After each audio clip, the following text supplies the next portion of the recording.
Hello mga Kabon TV, magandang araw sa inyong lahat.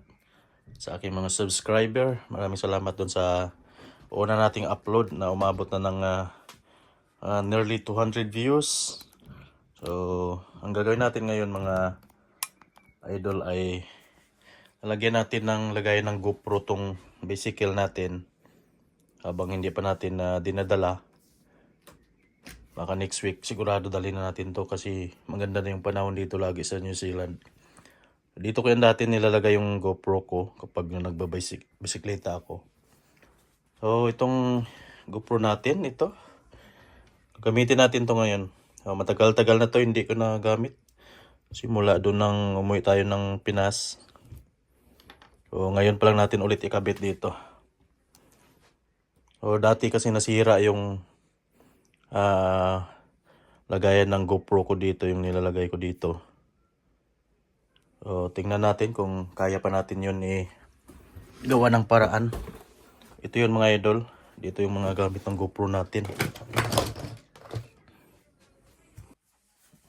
Bali ito na mga Kabon TV. So, gagamitin na natin tong GoPro natin. Alas 6 months na natin siguro nagamit yun. 6 months. Dito yung mga accessories niya. Gagamitin na natin ngayon. So, saan dito yung nilagay natin dati. Ginagamit ko to dati sa king bike. Yan. So, kung makita nyo, bali yan dito. Nabali itong kabilang part ng lagay ng thread na bolt. So, mayroong isa pa naman. Yan.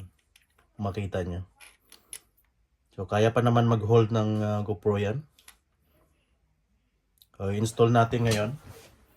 Dito sa ating bisikleta. Tapos, siguraduhin natin na kakayanin ito. So, sandal natin dyan. Para makita nyo ng maganda. Dito natin yan ilagay. Sa likod ng ating odometer. Yan si area na yan. Tapos kabit natin ngayon yan mga Kabon TV.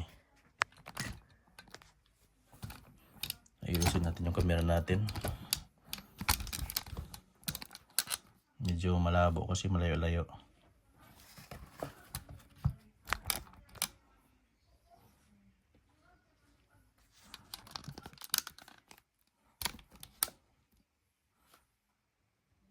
Ayan. Pwede na siguro yan. So ganito yon. So, ilagay muna natin to kahit ito ay balik na yung kabila. Pero kailangan pa rin natin yun ilagay para meron siyang kakapitan. So dito lang yan. Yan mga idol. So, ngayon kabit natin dito para makita nyo. Tuwing summer kasi dito sa New Zealand, pag dumating yung summer, nagbabike talaga ako para pagdating ng winter, yung mga tuhod natin sa mga paa ay hindi masyadong maapektuhan ng lamig. Mahirap dito pag lagi ka lang nagdadrive ng sasakyan kasi masanay ka. Yun, tatamarin ka na kahit maglakad lang minsan kapag nasanay ka sa sasakyan ay tinatamad ka na. So dito natin yan i-mount. Ipitan lang natin to. Ito mga Kabon TV. Maraming salamat sa tatlong nag-subscribe nung aking YouTube channel. So kakabalik lang natin sa YouTube no, sa mahabang panahon hindi tayo nag-upload. So, mayroon pa rin nakakita sa ating channel at nag-subscribe. So, abangan nyo to guys, itong mga i-upload natin sa pagbabike. Para at i-share ko sa inyo yung mga mapupuntahan natin. Ayan. So, medyo matibay-tibay na yan. So, lagyan din natin yun ng support para hindi hindi malaglag yung natin GoPro para sigurado. So, dito natin lagay itong GoPro natin na mayroong tali ito. O gagamitin natin to pag kinabit na natin dito para pag nalaglag man o either na sira tong mounted niya, yung mount ng lagayan ng GoPro natin ay hindi basta-basta mahulog sa kalsada at baka maapakan pa ng mga sasakyan. So ganyan gawin natin. Tapos ilagay lang natin to mga Kabon TV. Tagal na natin to hindi nagamit. So almost 6 months na ako hindi babike dahil sa galing ng autumn, sumunod yung winter. Napakatagal nga. So ngayon babalik na naman tayo sa kalsada. So set up natin to. Balik natin tong putol niya para mahigpitan pa rin natin.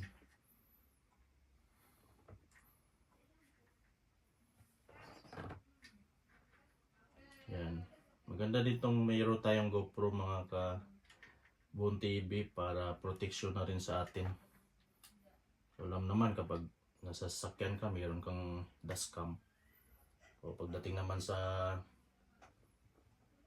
pagbibisikleta, dapat mayroon ka ring GoPro or either anong camera gagamitin mo dyan. Medyo hirap-hirap ilagay dahil mix itong natin, bolt. Yan na. So mag-stack up na yan, kaya na yan. So gawan pa natin ng paraan yan para maano natin.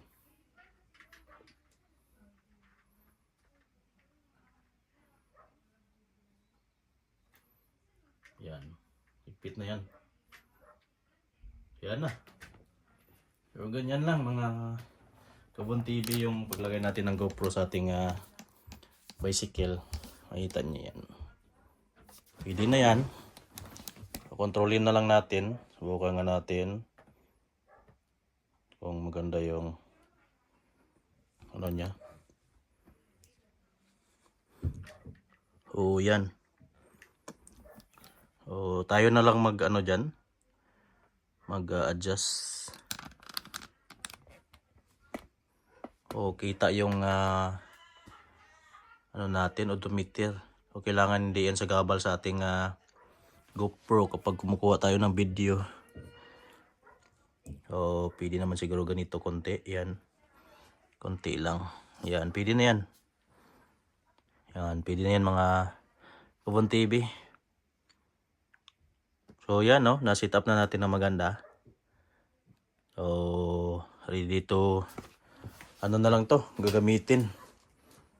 So napaisip ako na sa helmet ko sana ilagay, kaso lang tong helmet ng bisikleta ko ay walang lagayan dito ng GoPro. So marami naman tayong mga accessories dito. Hindi naman na compatible sa helmet natin. So wala tayong idea. Ito yung kasama niyang helmet. Nung binili ko to, kompleto to lahat. Meron din yung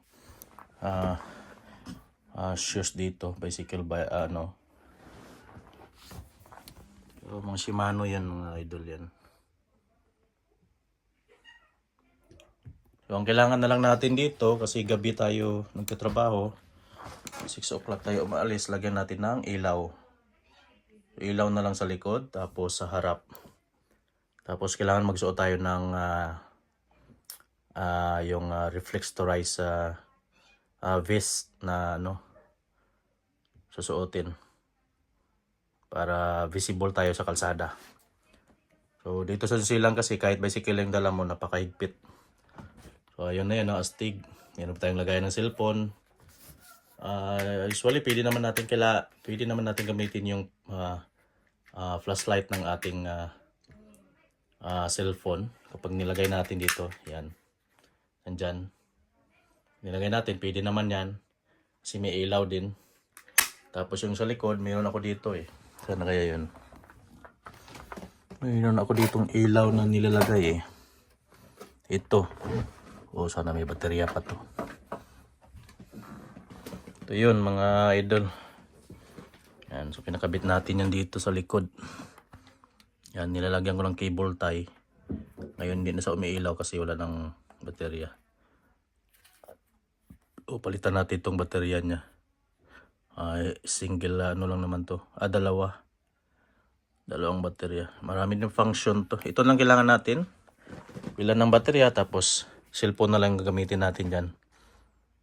Na pang ilaw papunta dun sa trabaho namin. Dahil hindi naman natin gamitin sa pauwi sa hapon dahil maliwanag pa naman yung 6 o'clock PM dito dahil magsa-summer nga. So umaga lang natin gagamitin, limited lang naman yung ilaw ng cellphone na gamitin natin. At during the day, hindi naman tayo nag-iilaw. Kung gusto natin babike-bike pa dito sa paikot-ikot sa lugar namin. Okay yan sa ating mga YouTuber at sa aking mga subscriber. Maraming salamat sa inyo guys sa noon ng aking last video. So, abangan nyo nga yung pagkuha natin ng mga video at pag-ikot-ikot natin dito. So, sa mga new subscriber ko, maraming salamat dahil nag-subscribe kayo sa aking channel. So, ito yung guys. Okay na. So, nalagay natin yung ating GoPro. So, for the meantime, dyan lang muna yan.